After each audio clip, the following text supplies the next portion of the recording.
Hi guys, and welcome to another episode of Kabir Considers. In this video, I'm going to react to life before the internet.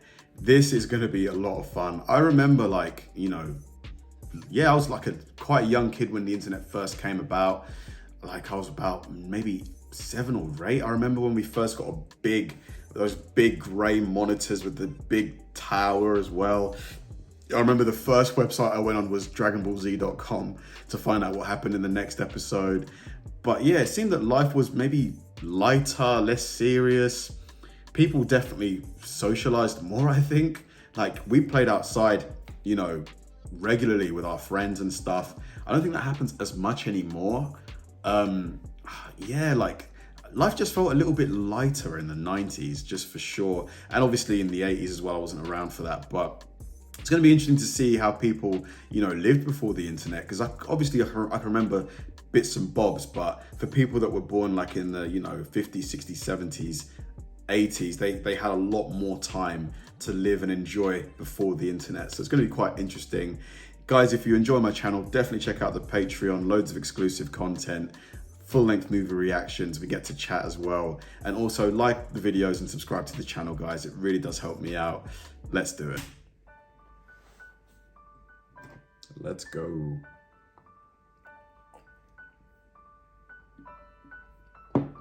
This music gives me 80s movies vibes. I feel like it was in a movie. Prior to the 1990s, personal communication was pretty much still limited to phone calls and letters. In those days, long-distance calls were expensive, and you had to plan your call in advance to avoid high fees. Really? People would often write letters to friends and family as a way to keep in touch, and it could take weeks or even months for a response. Wow. Months? Crazy. If you needed to find out information or learn something new, the only place to go was a library, a bookstore, or your outdated set of encyclopedias. There was no Google, no Wikipedia, and no instant access to information. You had to physically go somewhere, look through books, and hope they had the information you needed. Researching before the internet was a time-consuming task, as books were organized by subject and author, and you had to flip through pages upon pages to find what you needed. I'm sure people had way more books before the internet, way more books, because now you could just Google anything and bang, it's there. Records, 8-track tapes, cassettes, and finally CDs were how we built our music collections. Going to the record store was half the fun. Then buying an album and listening to it on a stereo or tape deck was the only way to control what music we listened to. Wow. The radio made for some long waits to hear the song you wanted, so it was much faster to just fast forward through a tape to find it. I had a few cassettes. I got a cassette player when I was 5 or something, 6. And then I got a CD player shortly after. And then, I remember when the iPod came out. When was this? 2004, 2003 maybe the iPod came out. I had an iPod mini. I wish I still had that thing. TV, movies, and video games were not instantly at our fingertips either. There were no streaming services, no online gaming, and certainly no YouTube. You had to rent a movie on VHS or watch it on TV when it aired, commercials and all. You also had to physically go to an arcade to play video games, if you didn't have an expensive home gaming system. The selection of movies and TV was way more limited, and you had to rely on a programming schedule or a certain night of the week to watch your favorite show. If for some reason you had to miss it, taping it using a VCR was the only way to watch it later.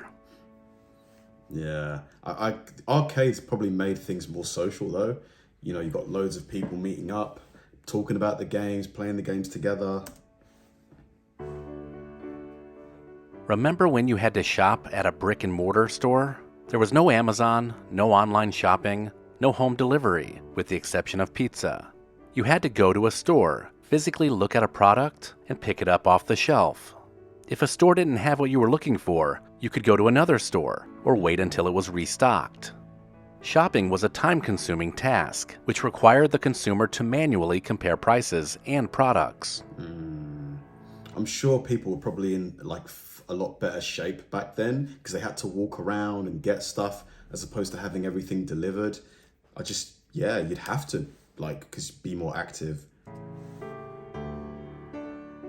Before the internet, making travel plans was much different. You had to rely on physical maps and printed travel guides to plan your trip.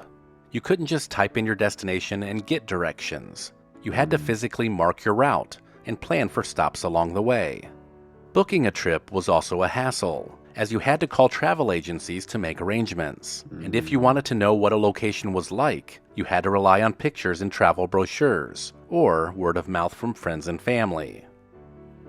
I have so much respect for my parents, man. I remember we would go on these long drives, I consider a 2-hour drive long without, a sat nav, just using like an A to Z map. And they would get us there, big credit for that.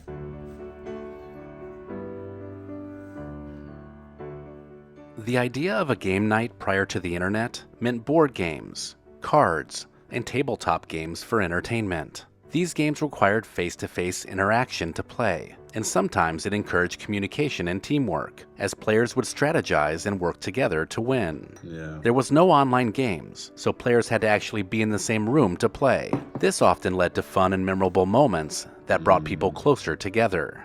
Yeah. It just seemed more social, didn't it? More togetherness.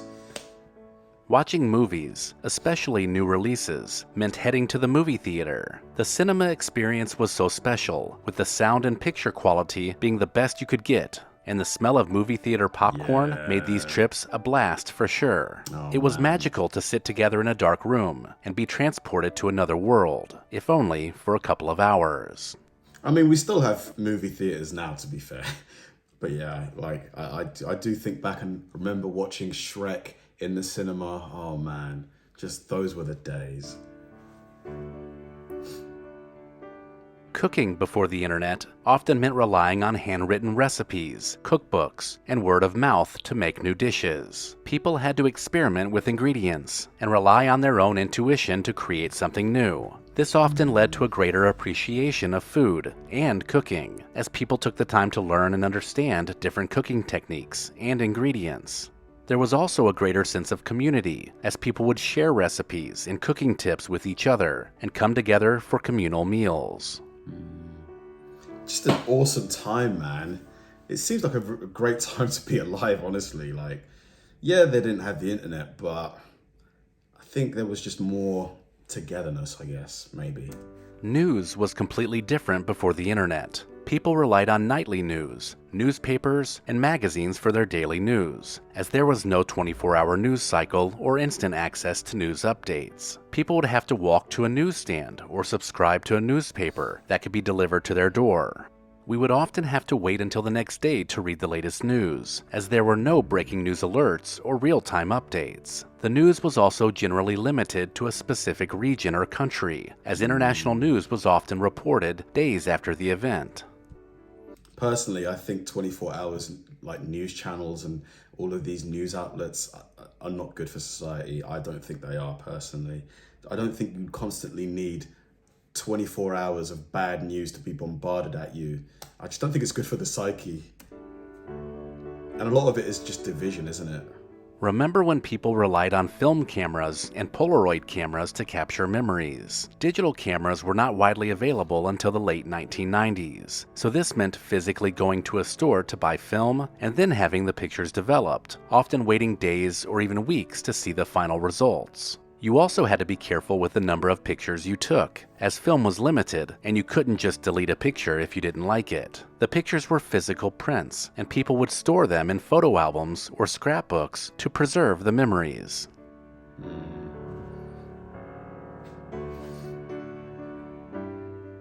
The ways in which we communicate clearly have been drastically altered.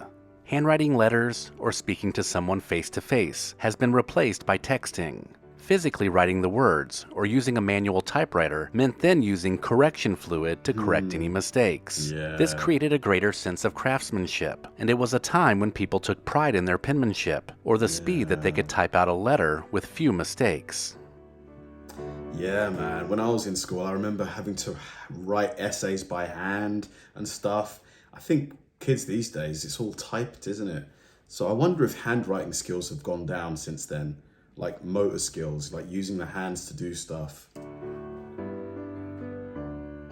But then I guess typing is still motor skills as well.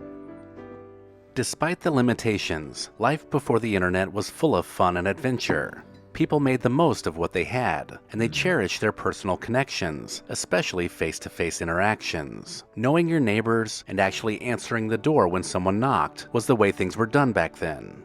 I hope this journey back reminded you of the simple things in life and how technology has altered our lives completely.